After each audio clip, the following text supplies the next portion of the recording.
कटु सत्य बात को आपके सामने उन्होंने रखी। गोंडवाना टूट क्यों रहा है?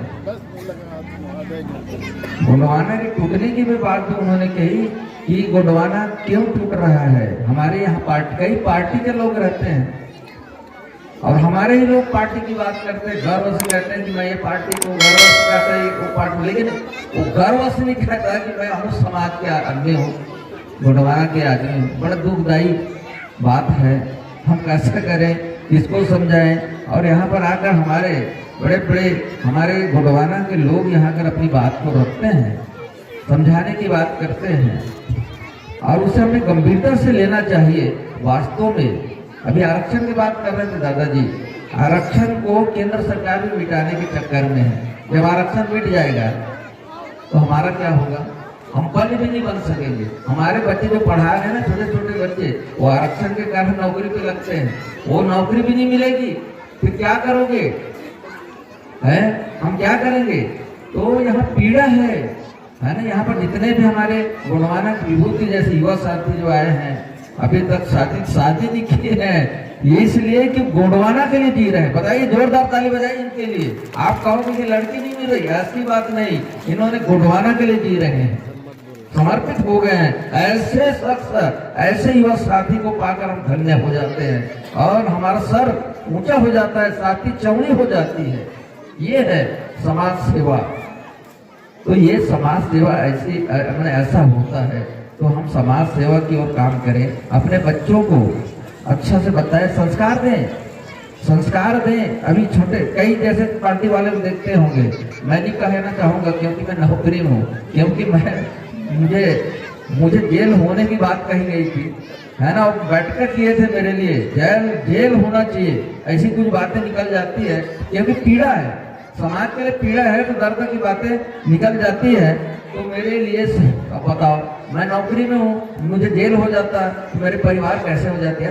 ऐसे है जैसे उस समय क्या करते थे अंग्रेज, क्या करते थे, और हमारे वीर नारायण के साथ क्या किए? उनको फांसी की सजा दी गई, फांसी चढ़ा दी गई, उसके बाद उसे तोप से उड़ा दिया गया कि लोगों में दहशत फैल जाए।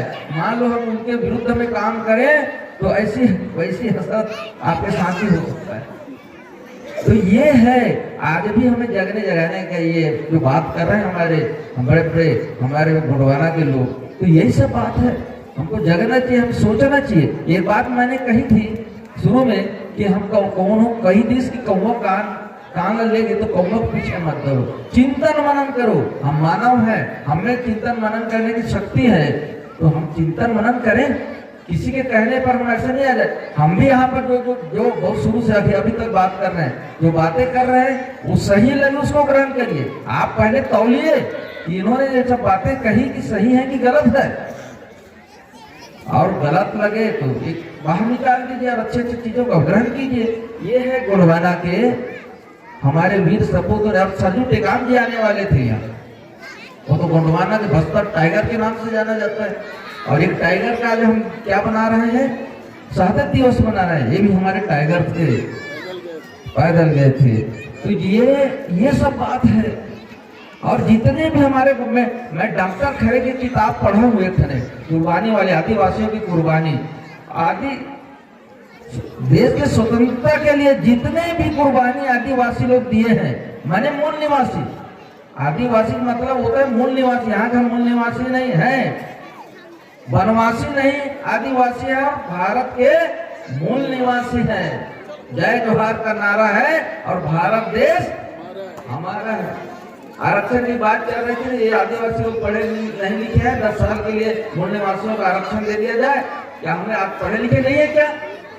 और आपको गोंडवाना लैंड दे दी जाएगी, ये बात कही गई थी। कड़ू सत्य में बोल रहा हूँ यहाँ से, गोंडवाना लैंड दे दी जाएगी। क्या तुम पढ़े लिखे नहीं है? अभी तक हम शिक्षित है, हमारा लैंड कहाँ है? और आरक्षण की बात कर, समाज तो दे दो, लेकिन हमारे गोंडवाना लैंड तो